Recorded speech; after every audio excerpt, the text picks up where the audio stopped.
Dia de los Muertos special for you guys. Today I am reviewing the special 20th anniversary edition of El Muerto, the comic by Javier Hernandez, Daze of the Dead.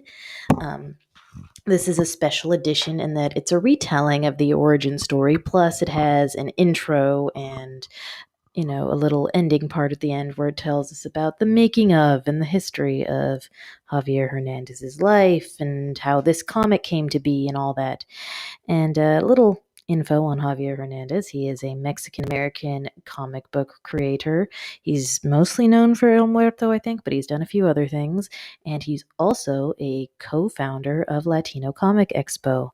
And for those of you who are not familiar, because as I said, it's a retelling of the origin story, except just modern day, there's definitely some references that make it obvious that it takes place during the now. It's about this guy, Juan Diego de la Muerta. It sort of talks about, oh, he's a kid and he likes horror movies and he's born on Day of the Dead and all sorts of fun stuff. And, and now he's an adult and he's recently broken up with his girlfriend. And then it's his 21st birthday. None of his friends are able to go with him. And he drives out to some event and he gets in a car accident.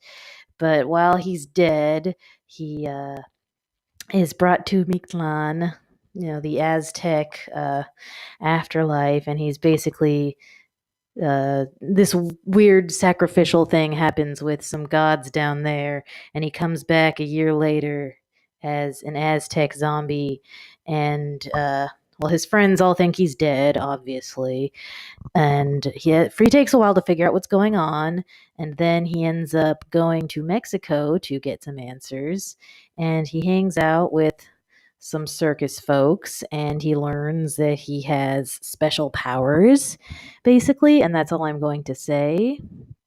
And anyways, if you haven't read any of the other editions of this the way I have, it doesn't really matter.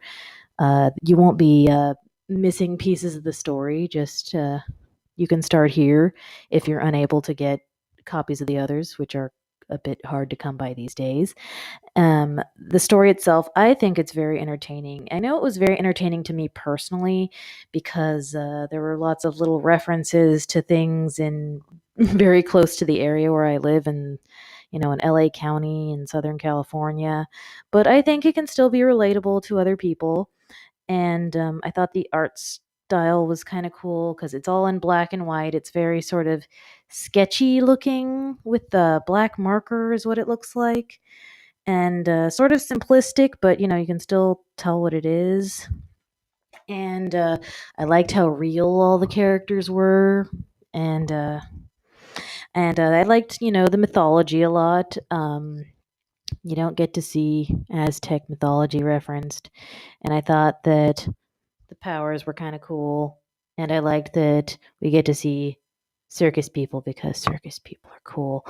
And so, yeah, I would recommend getting this if it sounds like your thing. You like comics and superheroes and zombies. Or he's not a zombie in the sense that a lot of people think nowadays, but people who are sort of undead, but in an interesting way.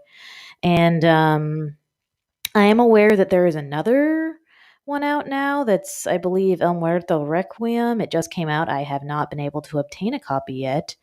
I would like to change that. But until then, I hope you like my review. If you want to hear more reviews of Latino-related media that is on the dark side, please follow me here on YouTube or my other social media accounts, which I have linked below. And until we meet again, bye.